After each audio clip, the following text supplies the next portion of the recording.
बराह रास्त फजल रबी में हम आप सबको खुश आमदीद कहते हैं। खुदावंद का शुक्र अदा करते हैं आज के इस मौका के लिए जो उसने हमें अता फरमाया है। आप अखबारात पढ़ते हैं, टीवी देखते हैं, पूरी दुनिया में जो कुछ हो रहा है ये बता रहा है कि खुदा जो हम सब से प्यार करता है हमें उसकी किस कदर ज़रूरत है। आज का हमारा मौजू है यीशु मसीह और दीगर खुदाओं में फ़र्क। फ़िलासफ़र्स, मुफ़क्किरीन ज़ात इलाही को जानने के मुतलाशी सदियों से उस ज़ात को जानने के बारे में जुस्तजू करते रहे हैं, तहकीक करते रहे हैं, और जब तक नस्ल इंसानी है ये तहकीक जारी रहेगी, चूँकि इंसानों के अंदर जो रूहानी खला है वो सिर्फ़ और सिर्फ ज़ात इलाही की हकीकी पहचान और आशनाई ही से भर सकता है। लेकिन ये प्यास, ये जुस्तजू अगर दुरुस्त सम्मत में होगी तो उस ज़ात इलाही की पहचान, आशनाई और जो उसने हमारे लिए बरकत रखी हैं वो पालेंगे। लेकिन अगर दुरुस्त सम्मत में ना हो तो फिर मुश्किल है। शायद कड़ियाँ कहीं और मिल जाएं और मंजिलें बदल जाएं, क्योंकि खुदा चाहता है कि हम उसको जानें। और ये हमें कहाँ मिलता है? जो कुतुब, जो कलाम उसने हम तक पहुँचाया है, उसकी रोशनी में ही हम उसकी ज़ात से वाकिफ़ हो सकते हैं। चूँकि वो खालिक लामहदूद, हम मखलूक और महदूद। तो जानना दुरुस्त सम्मत उन कुतुब से जहाँ पर उसने अपनी ज़ात का मुकाशफा खोला है, अपनी ज़ात को हमसे मुतारफ़ करवाया है। इसीलिए कोशिश करेंगे कि आइए आज कुछ कुतुब में से देखेंगे और खुदा को जानने के लिए एक जो तरीका है वो उसकी सफ़ात भी है कि खुदा को जानना उसकी सफ़ात के वसीला से। तो जब हम बात कर रहे हैं खुदावंद यीशु मसीह की, तो आइए कुतुब में देखते हैं कि क्या लिखा है सफ़ात इलाही के ताल्लुक से।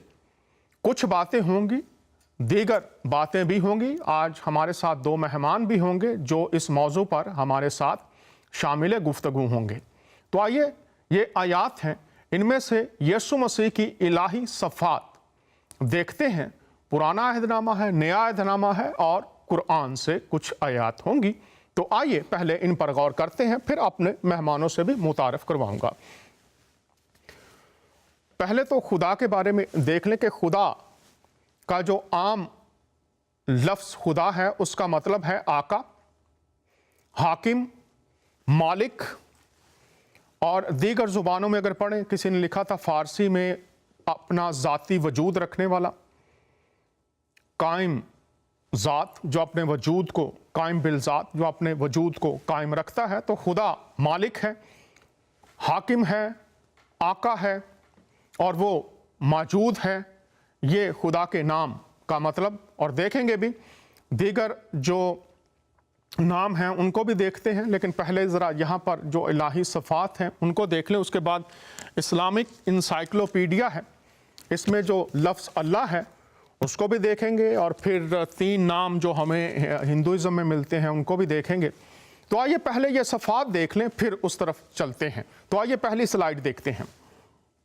यहाँ पर है अव्वल और आखिर। अव्वल आखिर से कि खुदा ही आगाज़ है, खुदा ही इख्तिताम है। तो पहले आयत यसाया नबी की किताब से है। खुदावंद इसराइल का बादशाह और उसका फिदिया देने वाला रब्बुल अफ़वाज यूँ फरमाता है, मैं ही अव्वल और मैं ही आखिर हूँ और मेरे सिवा कोई खुदा नहीं। खुदा का टाइटल अव्वल और आखिर यहाँ पर बयान फरमाया गया है। मैं ही आगाज़ से इख्तिताम तक हूँ। बाकी सब चीज़ें जो हैं मिट जाने वाली हैं, ख़त्म हो जाने वाली हैं, टल जाने वाली हैं, लेकिन मैं हूँ जो मौजूद हूँ। तो यहाँ पर ये उसका टाइटल है। आगे देखते हैं, अल हदीद, सूरह अल हदीद है, वही सबसे अव्वल और सबसे आखिर है। अब यहाँ पर यही टाइटल अव्वल और आखिर मिल जाता है। आगे हम देख लेते हैं मुकाशफा की किताब है। और सुमरना की कलीसिया के फरिश्ता को ये लिख कि जो अव्वल और आखिर है और जो मर गया था और जिंदा हुआ, वो ये फरमाता है। अब यहाँ पर अगर आप पढ़ें तो खुदावंद यीशु मसीह कह रहे हैं अपने बंदे से कि लिख, मैं जो अव्वल और आखिर हूँ ये कह रहा हूँ। आगे देख लेते हैं हम। इख्तियार कुल की बात है कि खुदा इख्तियार कुल उसके पास है। तो यहाँ पर हम देखते हैं, ए खुदावंद, अजमत और कुदरत और जलाल और गलबा और हशमत तेरे ही लिए हैं, क्योंकि सब कुछ जो आसमान और ज़मीन में है तेरा है। खुदा की ये सिफ्त है कि वो इख्तियार कुल है, उसके पास मुकम्मल इख्तियार है और बाकी तमाम इख्तियारात उसके इख्तियार के नीचे हैं। तो यहाँ पर हम देखते हैं, आगे देख लेते हैं।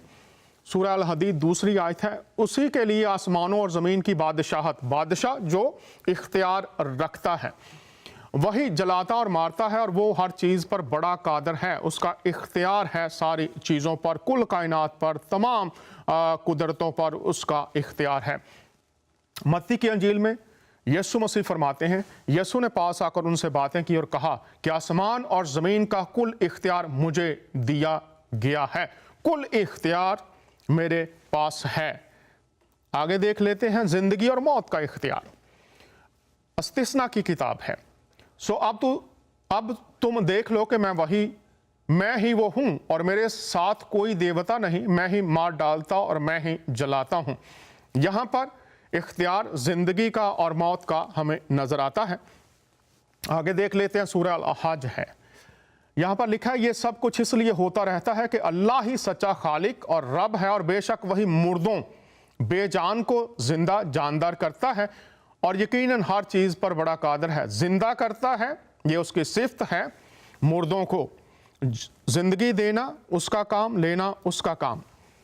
यीशु अल मसीह फरमाते हैं, यूहन्ना की अंजील, यीशु ने उससे कहा, क़यामत और जिंदगी तो मैं हूं, जो मुझ पर ईमान लाता है गो मर जाए तो भी जिंदा रहेगा। क़यामत और जिंदगी मैं हूं, मुझ में जिंदगी है, मैं हूं जिंदगी। ये यहाँ पर वो फरमा रहे हैं जो सिफ्त है। और आगे फिर फरमाते हैं यूहन्ना की अंजील, बाप मुझसे इसलिए मोहब्बत रखता है कि मैं अपनी जान देता हूं ताकि उसे फिर ले लूं। अगली बात जबरदस्त, कोई उसे मुझसे छीनता नहीं, बल्कि मैं उसे आप ही देता हूं।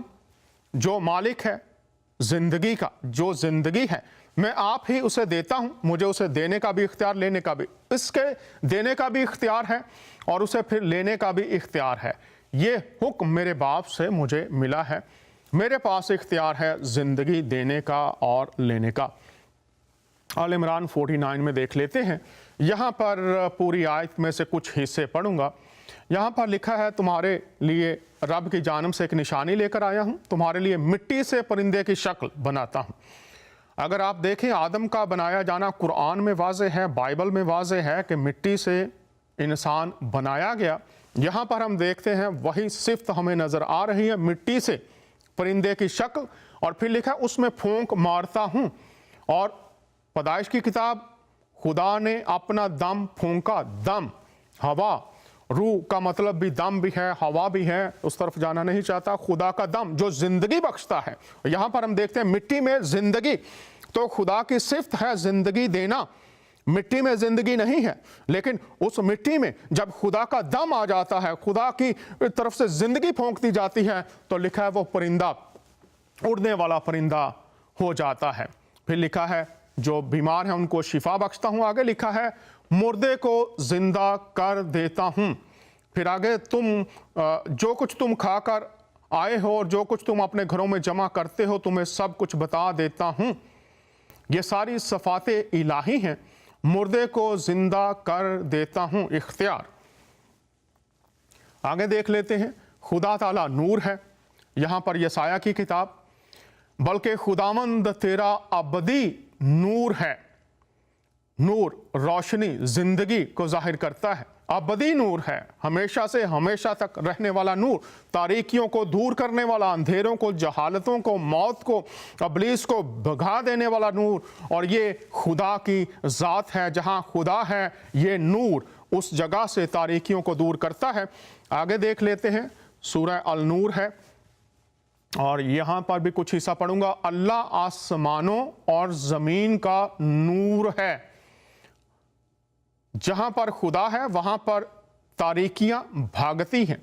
मौत, अबलीस, बीमारियां, गुनाह जो तारीकी को जाहिर करता है सब भाग जाता है, खत्म कर दिया जाता है जहां ये नूर होता है। आइए देखते हैं आगे यूहन्ना की अंजील। यीशु ने फिर उनसे मुखातिब होकर कहा, दुनिया का नूर मैं हूं, जो मेरी पैरवी करेगा वो अंधेरे में ना चलेगा बल्कि जिंदगी का नूर पाएगा।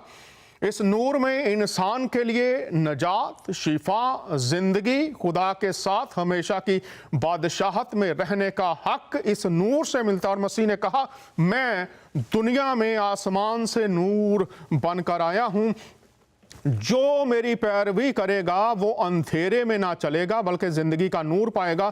तारीकी की बादशाहत से, मौत से, गुनाहों से, बदियों से निकल आएगा और वो अंधेरे में ना रहेगा बल्कि नूर की बादशाहत। मुकाशफा के किताब में लिखा है, बर्रे की बादशाहत जहां पर वो खुद नूर होगा उसका फर्जंद बन जाएगा। और मसीह ने यह दावा किया, मैं वो नूर हूं।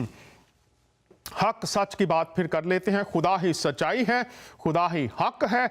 ज़बूर 31 है, मैं अपनी रूह तेरे हाथों में सौंपता हूं, ए खुदामंद सच्चाई के खुदा, सच्चा खुदा। बाकी जो चीज़ें हैं वो इस काबिल नहीं कि काबिल भरोसा, काबिल यकीन ईमान रख सकें। वो मुतज़लज़िल हैं, मिटने वाली हैं, वो धोखा है, फरेब है, लेकिन सच सिर्फ खुदा है। आगे देख लेते हैं, सूरह अल हज है। ये सब कुछ इसलिए होता रहता है कि अल्लाह ही सच्चा खालिक और रब है, सिर्फ खुदा ही सच्चा है और वही काबिल भरोसा है। आगे हम देख लेते हैं, यीशु ने उससे कहा, राह और हक और जिंदगी मैं हूं, कोई मेरे वसीला के बगैर बाप के पास नहीं आता। ये खुदावंद यीशु अल मसीह का फरमान है, मैं हक हूं। आगे हम देख लेते हैं अदालत का इख्तियार, ज़बूर से देखते हैं। लेकिन खुदावंद अब तख्त नशीन है, उसने इंसाफ के लिए अपना तख्त तैयार किया है और वही सदाकत से जहान की अदालत करेगा और रासती से कौमों का इंसाफ करेगा। ये खुदा है जो अहकाम देता है और फिर अहकाम को ना मानने वालों के लिए अदालत करता है, कौमों का इंसाफ करता है। ये भी उसकी सिफ्त है। और आगे हम देखते हैं सूरह अल हज ही है, हुक्मरानी उस दिन सिर्फ अल्लाह ही की होगी, वही उनके दरमियान फैसला फरमाएगा। बस जो लोग ईमान लाए और नेक अमल करते रहे वो नेमत के बागात में क़याम पजीर होंगे।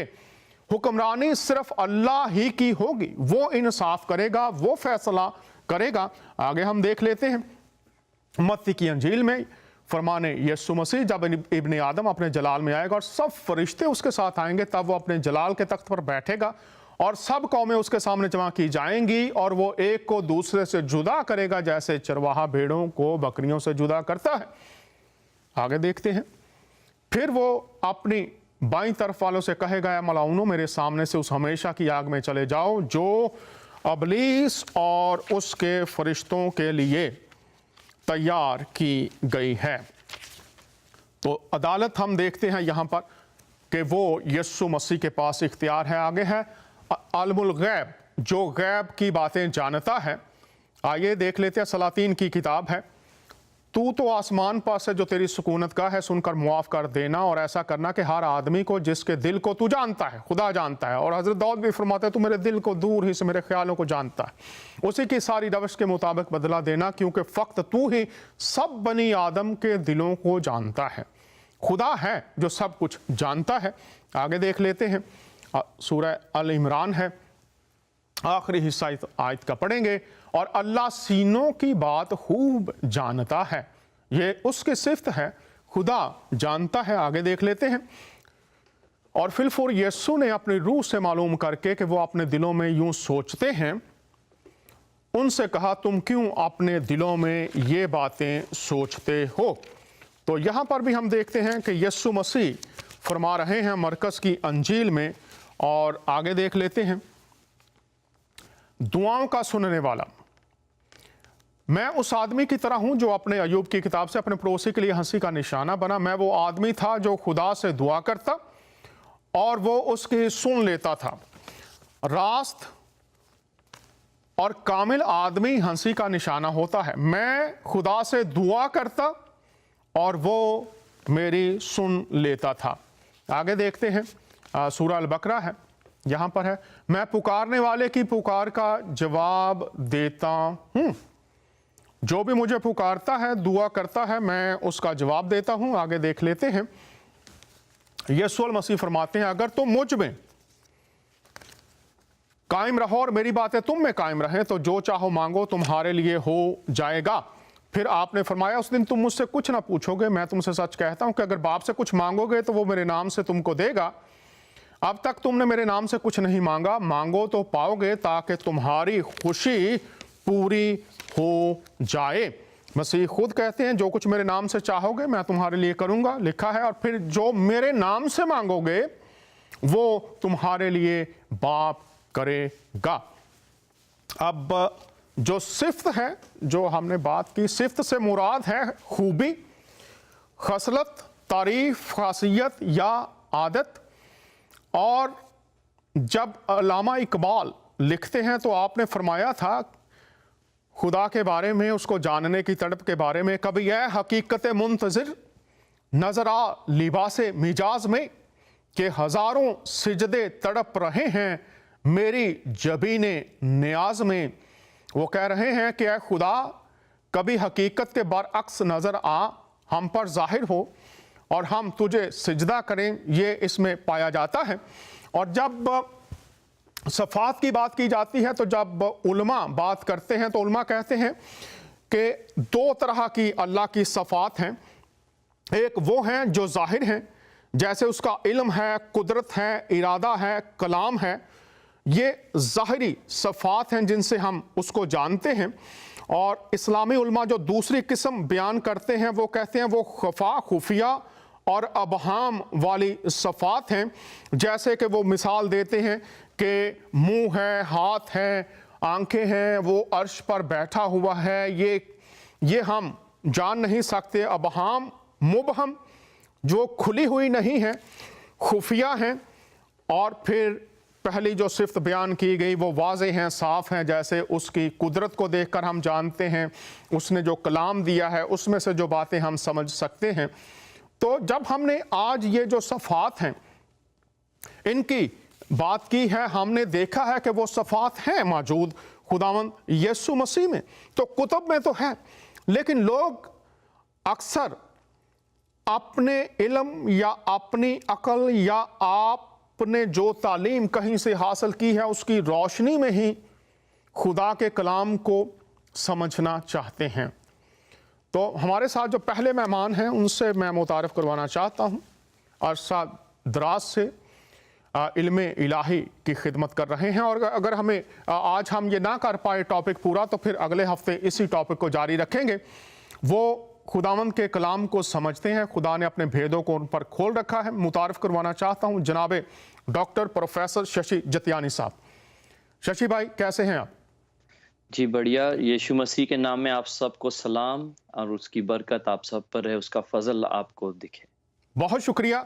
आपसे मैं ये अब सवाल करना चाहता हूँ कि यीशु मसीह और दीगर खुदाओं में क्या फ़र्क है, लोग कैसे इसको समझें ताकि वो ज़ाते इलाही से मुतारफ़ होकर खुदा की वो बरकत जो उनके वसीला से बख्शी गई हैं वो पा सकें। तो फ़र्क क्या है?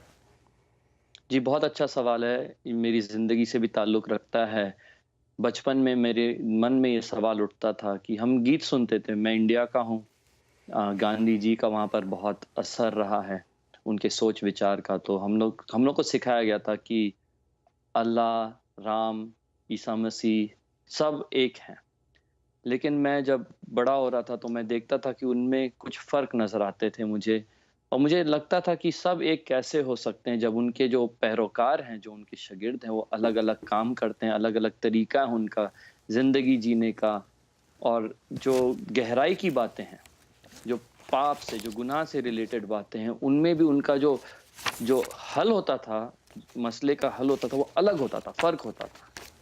तो मैंने इस बात को स्टडी की है बचपन से, और खुदा के फजल से ज़िंदगी भर इसकी मैंने स्टडी की है, इसको मैंने पढ़ा है, इसको सीखा है। और मैंने ये तय किया कि खुदावंद यीशु मसीह में वो सारी बातें हैं जो उसे खुदावंद कहने का हक देती हैं। तो वो क्या बातें हैं मेरी नज़रिए से, मेरी स्टडी के मुताबिक, मेरे तजुर्बे के मुताबिक मैं आपको बताता हूँ।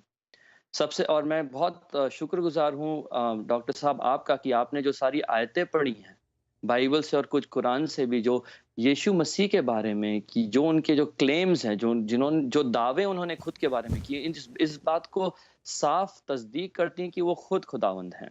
तो मैं वो सारी बातों को फिर से दोहराऊँगा नहीं, लेकिन मैं कुछ चंद बातों को आप सबके साथ शेयर करना चाहूँगा। सबसे पहली बात, यीशु मसीह क्रिएटर हैं, वो खालिक हैं, उन्होंने रचा है पूरी दुनिया को, पूरे कायनात को। ये यूहन्ना की अंजील उसके 1 उसके 3 में लिखा हुआ है कि जो भी है वो सब उसके द्वारा बनाया गया है। ऐसी कोई चीज़ नहीं है जो बनाई गई है जिसका क्रिएशन किया गया है, जिसकी रचना हुई है जो यीशु मसीह के अलावा की गई हो। तो सबसे पहली बात, God must be a creator, और ये बात हम देखते हैं बाइबल में कि हर चीज़ यीशु मसीह ने बनाई है। और इस बात को आपने काफ़ी गहराई से खुलासा किया है उसका, तो हम उस बात को दोहराएँगे नहीं कि किन-किन बातों की वज़ह से यीशु मसीह खुदावंद खुद नज़र आते हैं। दूसरा बहुत ही इम्पोर्टेंट बात है कि यीशु मसीह इस धरती पर आए, कई पैगंबर आए, कई नबी आए, लेकिन यीशु मसीह में ये फ़र्क है कि उन्होंने कभी भी, एक बार भी, ना अपने सोच में, ना अपने कर्म में, ना अपने शब्दों में एक बार भी कोई भी गुनाह नहीं किया, कोई पाप नहीं किया। वो बिल्कुल बेगुनाह, बेदाग, निष्पाप हैं।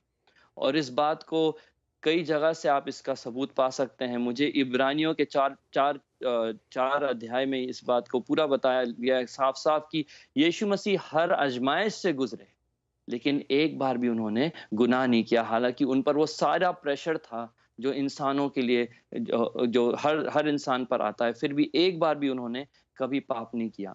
दूसरे धर्म के जो लीडर हैं, फाउंडर हैं, उनमें आप देखें तो कुछ ना कुछ ऐब, कुछ ना कुछ कमी आप पा सकते हैं। मैं हिंदू बैकग्राउंड से आता हूँ, मैं आपको बताऊँगा कि जितने अवतार हैं, जो आए हैं, सब में कोई ना कोई कमी घटी है, कोई ना कोई पाप है, लेकिन यीशु मसीह के बारे में कहीं ऐसा लिखा नहीं है, ना कोई विवरण है कि उन्होंने कभी भी कोई पाप या गुनाह किया है। तो दूसरी बात यीशु मसीह की बहुत इम्पोर्टेंट है, उन्होंने कभी पाप या गुनाह नहीं किया, क्योंकि अगर खुदावंद पाप को माफ़ करने की कुव्वत और ताकत और इख्तियार रखता है, तो वो खुद पापी नहीं हो सकता, खुद गुनहगार नहीं हो सकता। दूसरी बात है यीशु मसीह तीसरी बात है यीशु मसीह ने जो अपने बारे में बातें कहीं, 3.5 साल की उनकी खिदमत रही है इस धरती पर, इस दुनिया में।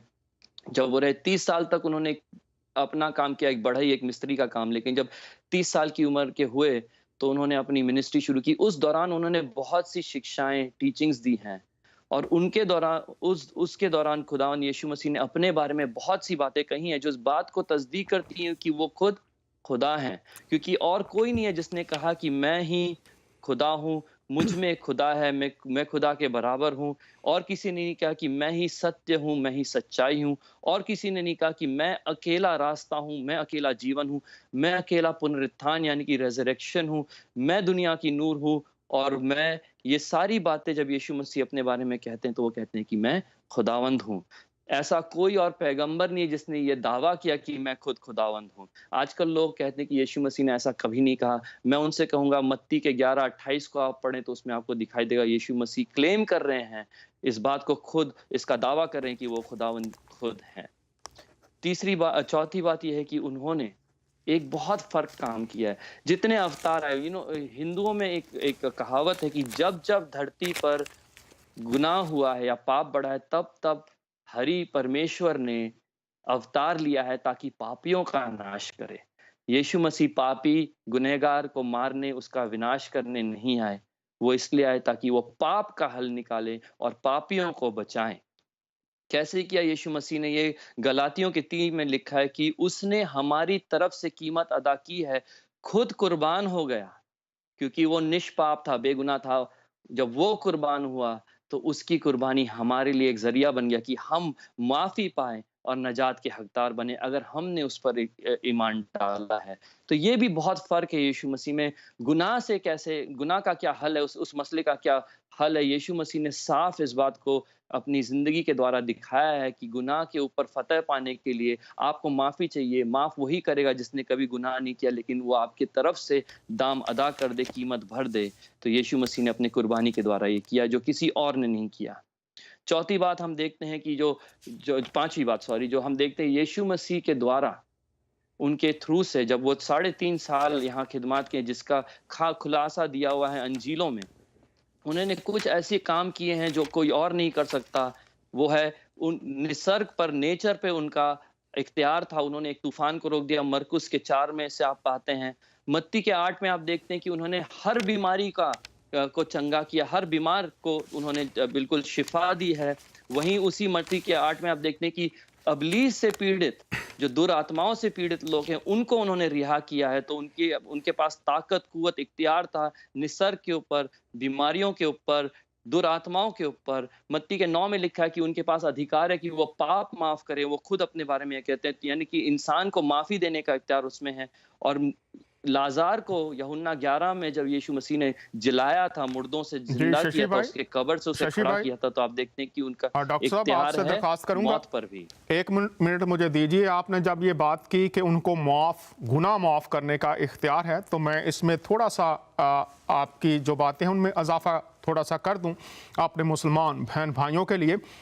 आप ज़बूर 103 पढ़िए, उसकी पहली, दूसरी, तीसरी आयत। उसके बाद कुरान में सूरह अल इमरान उसकी 135वीं आयत पढ़िए, और मरकज़ की अंजील दूसरा बाब और दीगर अनाजील में पढ़ दीजिए कि यीशु मसीह गुनाह मुआफ़ करते हैं, जो खुदा की सिफ़त है। और मौलवी फ़रोज़ुल हक ने जब लफ्ज़ ईसा उर्दू लुगत में तर्जमा किया तो उन्होंने यही टाइटल दिया है, गुनाहों को मुआफ़ करने वाला। फ़रोज़ुल लुगात पूरी दुनिया में मौजूद है, उर्दू जो पढ़ने वाले हैं तो आप पढ़ सकते हैं। डॉक्टर शशि साहब जारी रखिए। जी बिल्कुल। अगला मेरा छठा पॉइंट ये है कि यीशु मसीह पैदा हुए, उन्हें मारा गया, तो ये मतलब वो मरे भी, लेकिन फिर वो जी भी उठे।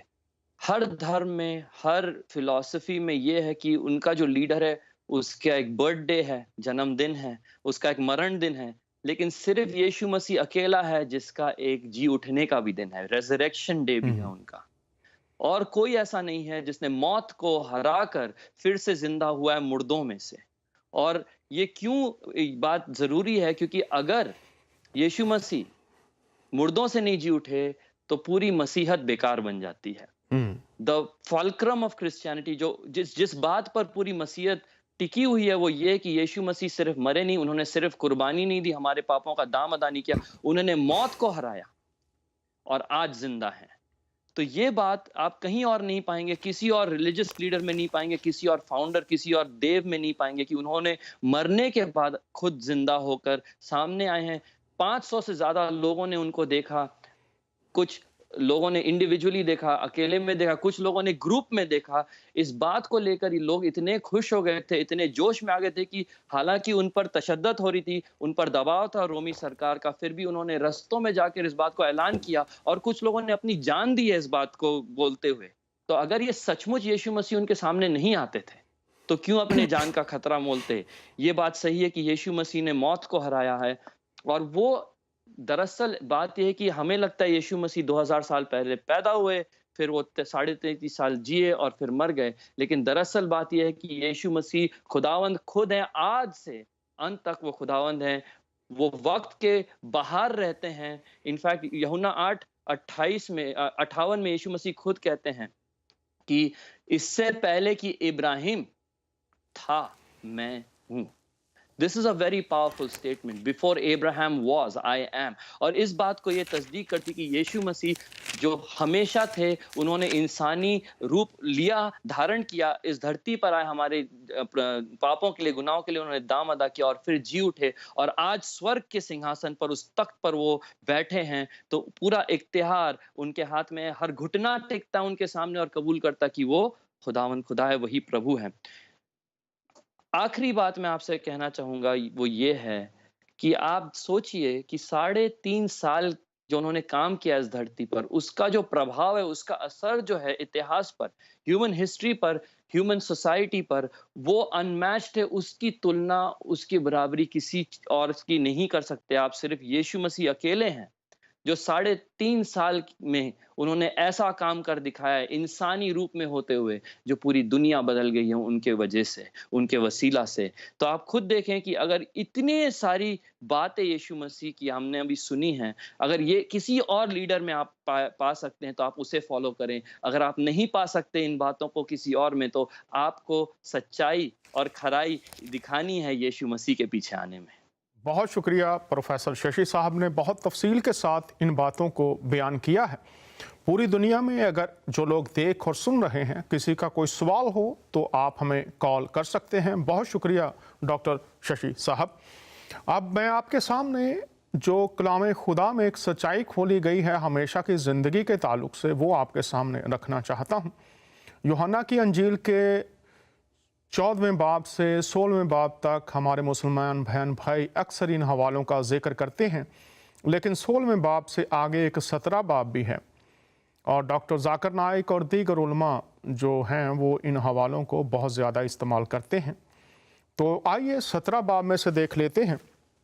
यहाँ पर तीसरी आयत है, और हमेशा की ज़िंदगी ये है कि वो तुझ खुदाए वाहिद और बरहक को और यीशु मसीह को जिसे तूने भेजा है जाने।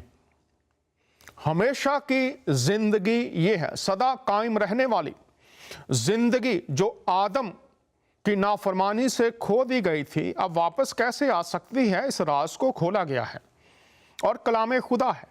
तमाम मुसलमानों को, मसीहों को, यहूदियों को, दीगर जितने भी लोग जो खुदा को मानने का दावा करते हैं या खुदा की पैरवी का दावा करते हैं, एक भेद खोला गया है कि हमेशा की जिंदगी ये है कि वो तुझ खुदाए वाहिद को, जो इब्राहिम, इसहाक और याकूब का खुदा है, और यसाया 53 उसके खादिम यीशु मसीह को, जो तजस्सुम खुदा है, कलमा मुजस्सम हुआ है, उसको जाने।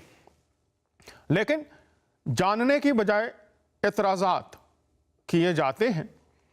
तो एक और हमारे साथ मेहमान हैं, वो भी अरसा दराज से खुदा की खिदमत कर रहे हैं और खुदामंद उन्हें भी अपने फजल से मुख्तलिफ ममालिक में इल्म इलाही की खिदमत, दर्स व तदरीस और बशारती कामों में भी इस्तेमाल कर रहा है। बहुत ही मोहतरम उन्होंने अपनी मसरूफियत में से वक्त निकाला। जनाब मुबशर जावेद यूनस, खुश आमदीद सर, कैसे हैं आप? जी भाई डैनियल साहब, मसीह यस्सु में मैं आप सबकी सलामती चाहता हूँ और आज के इस खूबसूरत प्रोग्राम के लिए जिसमें सच्चाई को आप जाहिर कर रहे हैं, खोल रहे हैं, सो इसके लिए मैं शुक्र करता हूँ।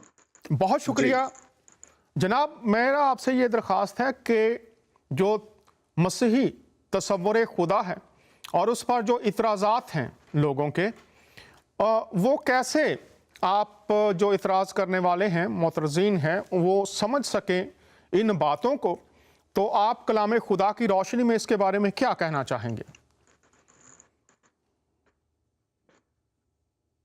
जी डॉक्टर साहब, मैं इस पर बस यही कहूँगा, क्योंकि मसीही लोग, हम मसीह यस्सु पर ईमान रखते हैं और हमारा ईमान यह है कि मसीह ही जिंदा खुदा हैं, जबकि दूसरे मज़ाहब के जो लोग हैं वो इस बात पर एतराज़ करते हैं कि एक तरफ तो आप उन्हें बेटा कहते हैं और दूसरी तरफ फिर आप उसे खुदा का दर्जा देते हैं।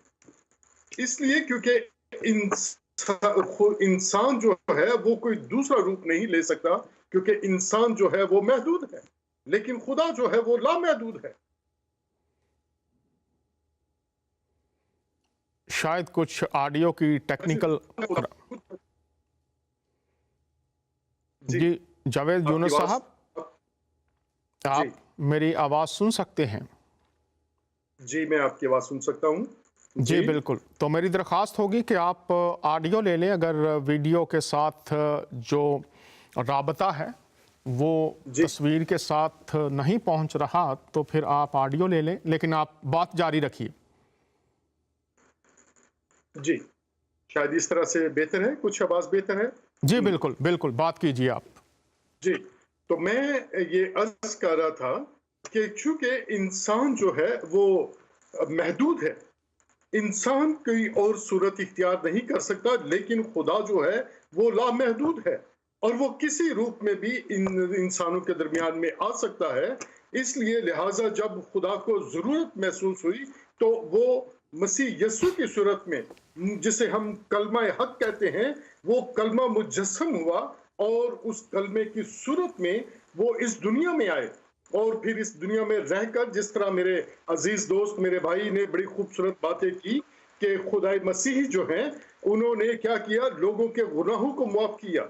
सो मैं ये अर्ज करना चाहता हूं कि मसीह ही खुदा है और इसीलिए लोग उस पर एतराज करते हैं कि ये कैसा खुदा है। एक तरफ आप उसे खुदा कहते हैं, दूसरी तरफ बेटा कहते हैं और फिर आप उसे रूल कुद्स की सूरत में भी लेते हैं। सो ये सारे एतराजात जो हैं, जब तक हम बाइबल मुकद्दस को, कलाम हक को, कलाम की सच्चाई को, जो खुदा ने हमें ये एक आइन दे दिया है, जो हमें खुदा ने एक मेन्यू दे दिया है कि हम इसको पढ़ें और इसको समझें और फिर इसके मुताबिक जब हम खुदा को जानेंगे तो फिर हमें पता चलेगा कि यकीनन मसीह यस्सु ही खुदा है।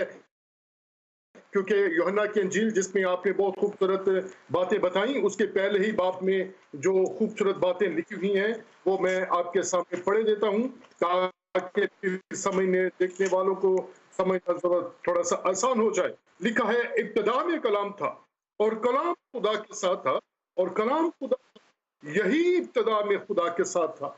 सो कलाम ही जो है वो मुजस्सम हुआ, इस दुनिया में आया। सो लोग इसी कलमे पर एतराज करते हैं कि जी शायद कुछ डिस्कनेक्ट हो गया। जी नहीं, आपकी आवाज़ आ रही है, आप जारी रखिए। तो आप ये फरमा रहे हैं कि जो एतराज़ करने वाले हैं कि बाप और बेटा ये तो दोनों मुतजाद बातें हैं, ये कैसे हो सकता है? तो बाइबल बहुत वाज़े तौर से कहती है कि लफ्ज़ बेटा ये एक ताल्लुक़ को ज़ाहिर करता है। इसमें मियाँ बीवी के रिश्ते का होना लाजिम नहीं है। तारीख़ गवाह है कि जब कहीं कहा जाता है फर्जंदाने तौहीद, तो तौहीद की कोई बीवी नहीं है या तौहीद शौहर नहीं है जिससे बच्चों ने जन्म लिया है। या कहा जाता है मादरे मिल्लत, मिल्लत की माँ।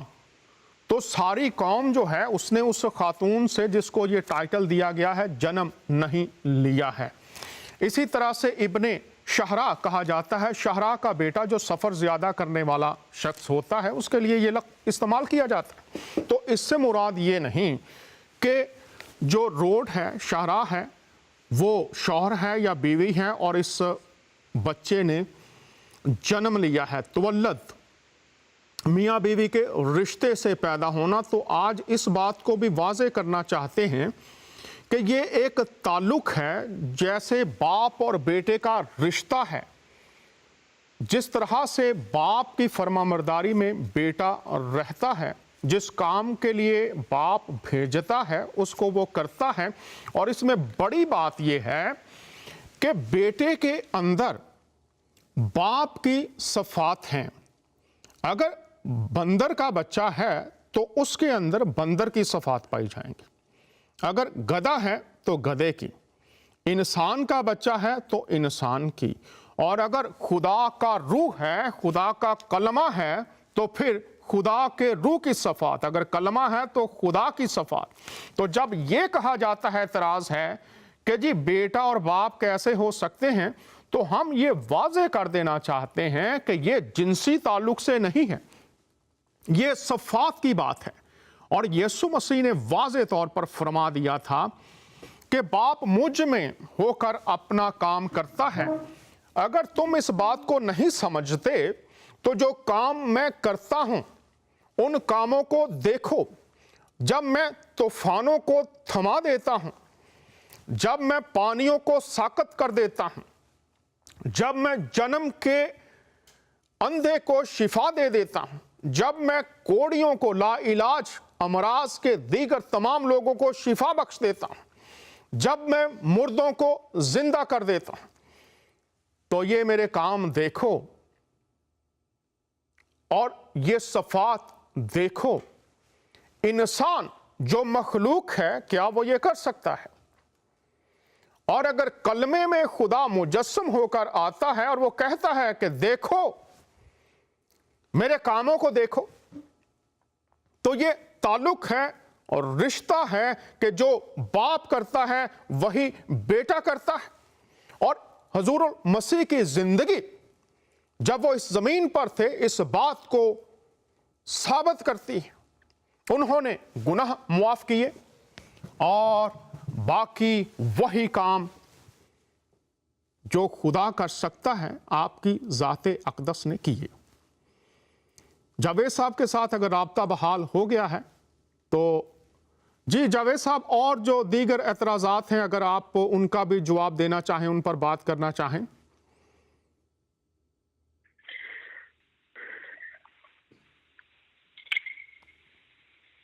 जी लगता है राब्ता कुछ बहाल नहीं है, तो डॉक्टर शशि साहब से बात कर लेते हैं। डॉक्टर साहब, आप ये बताइए, अगर कोई शख्स कलाम खुदा की रोशनी में आज खुदावंद यीशु मसीह को फ़क़्त नबी तस्वुर करता है या एक उस्ताद तस्वुर करता है, खुदावंद नहीं मानता, ईमान नहीं लाता, तो वो कौन कौन सी बरक़ात को खो सकता है? जरूर, ये बहुत अच्छा सवाल है, क्योंकि कई लोग कहते हैं, जैसे मैं हिंदू बैकग्राउंड से आता हूं, लोग कहते हैं ठीक है यीशु मसीह को ऐड कर दें, उसे अकेला ना माने, ऐड कर दें, बाकियों को जैसे आप मानते हो उससे भी माने। फिर मेरे कई मुसलमान दोस्त हैं जो कहते हैं हाँ हम तो इज्जत देते हैं हजरत ईसा को, वो अच्छे नबी थे, अच्छे उन्होंने काम किए, उन्होंने बहुत से चमत्कार भी किए और अच्छी अच्छी बातें सिखाई हैं। लेकिन खुदावन यीशु मसीह के खुद के कलाम में ये लिखा है कि जो उस पर ईमान लाता है, जो उसे खुदावन के रूप में अपनाता है, तो यीशु मसीह उसे वो हक देता है कि वो परमेश्वर यानी खुदावंद का बेटा या बेटी माना जाए। तो पहली बात यह है कि अगर आपने यीशु मसीह को खुदावन के रूप में, नजात देने वाले, नजात दहिंदा के रूप में नहीं देखा, तो आप वो हक खो देते हैं कि आप परमेश्वर खुदावंद के बेटा या बेटी माने जाएं। अगली बात, जो काम खुदावंद ने हमारे लिए तैयार किए हैं, हर इंसान के लिए खुदावंद का एक प्लान होता है, एक योजना होती है परमेश्वर की, वो तब तक एक्टिवेट नहीं होती है जब तक आपका रिश्ता नहीं शुरू होता यीशु मसीह के साथ। यानी कि जिंदगी का जो मकसद है आपका, वो अधूरा रह जाता है अगर आपने वो रिश्ता नहीं कायम किया, यीशु मसीह के खून से आपने माफी नहीं पाई और परमेश्वर के साथ आप एक नहीं हो गए। तीसरी बात, यीशु मसीह के जो पैरोकार हैं, जो उसके शागिर्द हैं, उनको इख्तियार दिया गया। यीशु मसीह ने कहा है कि जो अधिकार मुझ में है मैं तुम्हें देता हूं, ताकि मेरे नाम में तुम अबलीस की हर काम को खत्म करो और लोगों को रिहा करो, लोगों तक मेरी शिफा, मेरी माफी, मेरी ताकत, मेरी कुव्वत, मेरी मोहब्बत को पहुंचाओ। तो जो यीशु मसीह को खुदा नहीं मानता, वो इन सब बरकतों से, इस इख्तियार से दूर रहता, उस पर ये बातें नहीं आती हैं। चौथी बात यह है कि खुदावन यीशु ने कहा कि मैं जा रहा हूं, लेकिन मैं तुम्हें अकेला नहीं छोड़ूंगा, मैं तुम्हारे लिए एक सहायक, एक मददगार भेजूंगा, जिसका नाम है रूल कदूस, पवित्र आत्मा, जो आएगा और तुम्हारी रहनुमाई करेगा सच्चाइयों में। हर चीज में जहां आपको कोई भी सवाल है, आप उससे पूछ सकते हैं, उससे आप कंसल्ट कर सकते हैं और वो आपकी रहनुमाई करेगा, अगुवाई करेगा। तो यीशु मसीह अपने आत्मा को, अपने रूह को उनको ही देता है जो उसके खुद पैरोकार है, जो उसे खुदावंद मानते हैं, क्योंकि जो रूल कदूस है वो खुदावंद का रूह है और वो यीशु मसीह का रूह है। और अगर आपने यीशु मसीह को खुदावंद के रूप में नहीं देखा, तो आप वो बरकत भी खो जाएंगे, उस बरकत को आप नहीं पा पाएंगे जो पवित्र आत्मा की प्रेजेंस है, जो आपके अंदर वो निवास करता है, आपके साथ संग रहता है और आपको दुनिया पर, पाप पर और हर डर खौफ पर वो फतह देता है। तो बहुत सी बरकत जो है आप खो बैठते हैं अगर आप यीशु मसीह को सिर्फ एक नबी या सिर्फ एक टीचर, सिर्फ एक शिक्षक के रूप में देखते हैं या किसी सोशल वर्कर के रूप में देखते हैं। बहुत से अच्छे लोग आए हैं, लेकिन किसी ने भी इंसानों के गुनाह के माफी के लिए खून नहीं बहाया, अपनी कुर्बानी नहीं दी, और ऐसा कोई है ही नहीं जो मौत पर फतह पाकर आज जिंदा है। तो अगर आप यीशु मसीह को नहीं पहचानते हैं, तो इन सब बरकतों को आप खो बैठते हैं। जी बहुत शुक्रिया डॉक्टर शशि। अगर जावेद यूनुस साहब से राब्ता बहाल है तो बात करवा दें अगर मुमकिन हो तो। बहुत शुक्रिया। डॉक्टर शशि हमारे साथ हैं। जी जावेद साहब हैं ऑनलाइन? अगर नहीं है तो राब्ता बहाल हो जाए तो मुझे बता दीजिए। डॉक्टर शशि, अब आपने 5 बातें बयान फरमाई हैं कि अगर कोई यीशु मसीह को खुदावंद कबूल नहीं करता तो उसे गुनाहों की मुआफ़ी नहीं मिल सकती, जो कि यीशु मसीह ने सलीब पर अपना खून बहाया है, जो कामिल कुर्बानी तमाम बनीनो इंसान के लिए है। लोग इसको समझने से कासिर हैं, तो समझाने के लिए पहले मैं आपसे दरख्वास्त करूंगा कि इस बात को जो लोग नहीं समझ पा रहे, मुख्तसर तौर पर बताइए कि वो इसको कैसे समझें कलाम खुदा की रोशनी में। जी, मैं आपको इसको एक इलस्ट्रेशन, एक उदाहरण, एक एग्जाम्पल के द्वारा बताता हूँ। मान लीजिए कोई इंसान है जो किसी का खून कर देता है, तो कानून के मुताबिक उसे सजाए मौत होनी चाहिए। मान लीजिए वो खून करने के बाद जब उसका मुकदमा चल रहा है, उसके गांव में, उसके शहर में एक बाढ़ आता है, सैलाब आता है, और वो क्योंकि अच्छा तैराक है, अच्छा स्विमर है, वो 50 लोगों को जाके बचा देता है डूबने से। सवाल ये उठता है कि उसके 50 लोगों के लिए अच्छा काम जो उसने किया है, उन 50 लोगों की जिंदगी उसने बताई है, क्या उसके बूते पे उसका एक खून माफ होगा? और उसका जवाब है बिल्कुल नहीं। किसी अदालत में आप इस बात को नहीं तस्दीक कर सकते कि क्योंकि इसने 50 को बचाया तो उसका एक खून माफ होना चाहिए। तो लोग कहते हैं कि आप अच्छा करें, कर्म करें और पाप आपके कैंसिल हो जाएंगे। खुदावंद कोई बनिया नहीं है जो एक अकाउंट बुक रखता है कि आपके अच्छे कर्म अगर आपके बुरे कर्मों से ज्यादा हैं तो आपको माफ कर दे। माफी के लिए आपको उसके पास जाना पड़ेगा जिसके पास हक है माफ करने का। और हमने आपके सामने कई ऐसे आयात पेश की हैं जिसमें दिखाया गया है, साफ साफ नजर आता है कि वो इख्तियार सिर्फ यीशु मसीह के पास है। तो अगर आप माफी चाहते हैं, हर कोई गुनाह, इतनी बड़ी गुनाह नहीं करता हर आम इंसान की किसी का खून कर दे। अगर आपने झूठ बोला है कभी भी जिंदगी में, तो आप नर्क या जहन्नुम के हकदार बन जाते हैं खुदान के कलाम के मुताबिक, क्योंकि वो पाक है, उसके करीब नापाक चीजें नहीं आ सकती। और अगर आपने गलत सोचा किसी के बारे में, किसी औरत को गलत नजरिए से देखा, तो यीशु मसीह कहते हैं वहां पर भी आपसे पाप हो गया है और आपको नर्क मिलता है। इन सब चीजों से बचने का एक ही रास्ता है। इंसान कामिल नहीं हो सकता अपनी ताकत, अपनी कुव्वत, अपनी अकल से, अपनी कोशिश से। अगर वो आकर अपने आप को सुपुर्द करे, आत्मसमर्पण करे, सरेंडर करे और कहे कि खुदावन मुझसे नहीं होता है, आपने मेरे लिए रास्ता पहले से ही बना दिया, मैं इस बात को कबूल करता हूं, अपने आप को आपके हाथों में देता हूं, माफी मांगता हूं, तो यीशु मसीह फिर आपके पाप सिर्फ माफ नहीं करता, आपको वो ताकत, वो कुव्वत अपने रूल कदूस के द्वारा देता है कि उसके बाद आप गुनाहों पर फतह पा सके। और वो रास्ता खुला छोड़ता है कि मान लो आप अब से गुनाह नहीं करते, गलतियां होती हैं आपसे, तो हर दिन अगर आपने पश्चाताप किया सच्चे मन से, तो हर दिन यीशु मसीह का खून वहां मौजूद है कि आपको उन गुनाहों से, उन गलतियों से माफी दे और आपको हक दे कि आप स्वर्ग जा सकें, आप जन्नत में खुदावन के साथ हमेशा हमेशा की जिंदगी प्राप्त कर सकें। को समझना चाहें लोग और अच्छे तरीके से साथ उन्होंने बहुत ज़बरदस्त समझाया।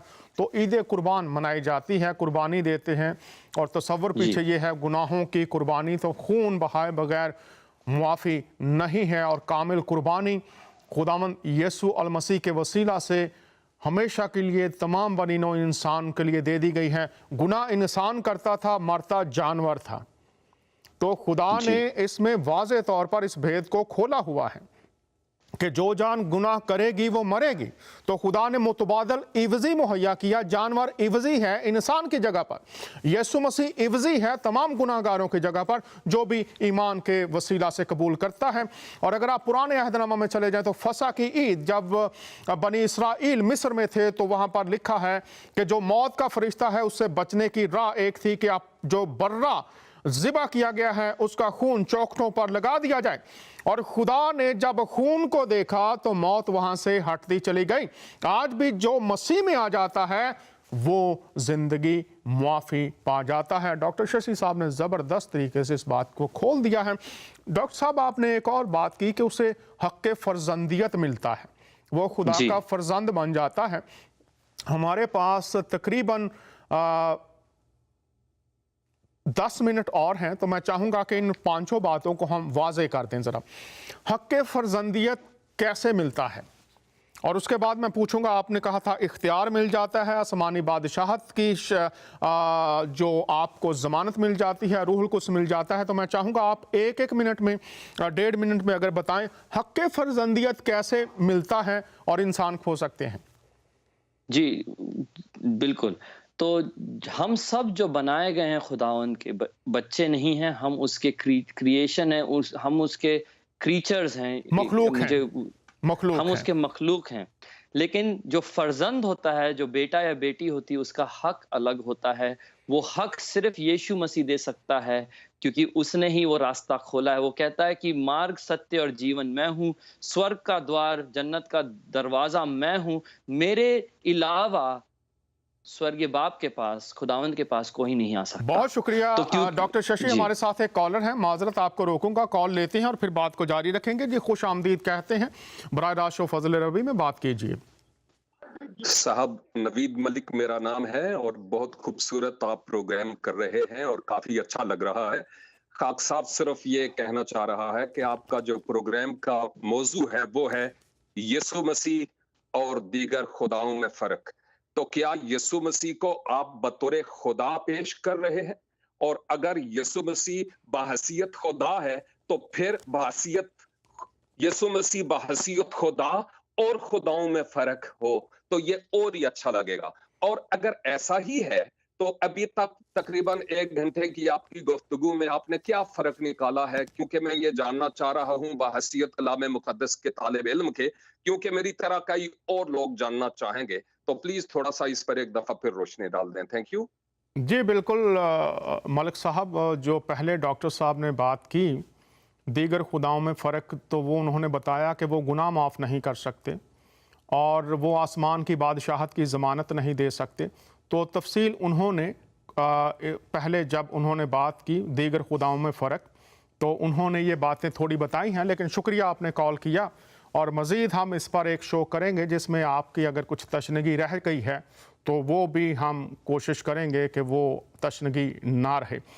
डॉक्टर शशि साहब, आप का ये मौजू था कि फ़र्क क्या है, तो आपने इस पर बात भी की। अभी 8 मिनट हैं, तो ये जो मलिक साहब हैं, चूँकि ये खुद भी टीचर हैं, तो अगर इनको तशनगी रह गई है तो शायद फिर कुछ और लोग भी होंगे।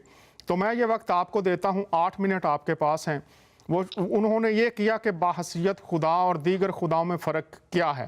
पहले आपने इस पर बात की और मैं समझता हूँ कि उसमें काफ़ी बातें खुल गई हैं, लेकिन तो भी इनकी जो तशनगी है वो शायद इससे और जानना चाहते हैं। तो आप अगर इस पर बात करना चाहें, हमारे पास 7 मिनट हैं। जी, मैं दोहराऊंगा भी और कोशिश करूंगा कि अलग तरीके से बताऊं ताकि और भी इस बात को आप पकड़ सकें। पहली बात, यीशु मसीह ने कभी भी गुनाह नहीं किया और कोई भी इंसान नहीं है जो ऐसा कर सकता है कि वो जिंदगी जिए और एक बार भी गुनाह ना करे, ना अपने सोचों में, ना अपने लफ्जों में, ना अपने कामों में।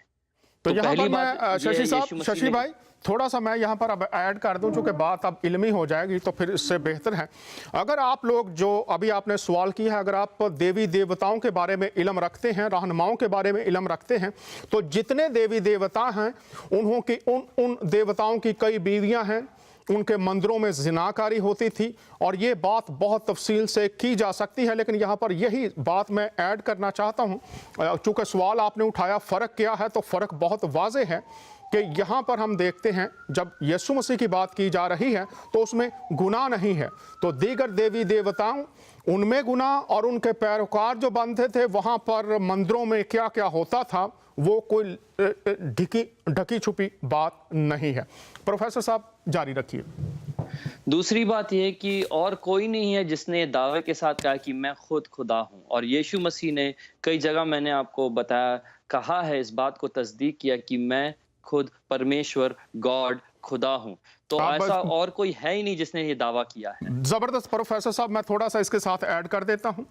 अब यहाँ पर जो बात कर रहे हैं यीशु मसीह के मैं खुदावंद खुदा हूं, वो ये बात जो इब्राहिम, इसहाक और याकूब का खुदा है कि मैं हूं, मैं जो हूं सो हूं। यूहन्ना की अंजील में तकरीबन 7 और इससे भी शायद ज्यादा मरतबा उन्होंने यही टाइटल इस्तेमाल किया है कि मैं वो खुदा हूं जो इब्राहिम, इसहाक और याकूब का कादर मुतलक, जिस इंग्लिश का लफ्ज दा आप लगाएंगे कि अकेला ही खुदा, वही खुदामंदों का खुदामंद, मालिकों का मालिक। बहुत से खुदामंद, बहुत से खुदा हैं, लेकिन जैसे प्रोफेसर साहब ने फरमाया कि वो मखलूक हैं।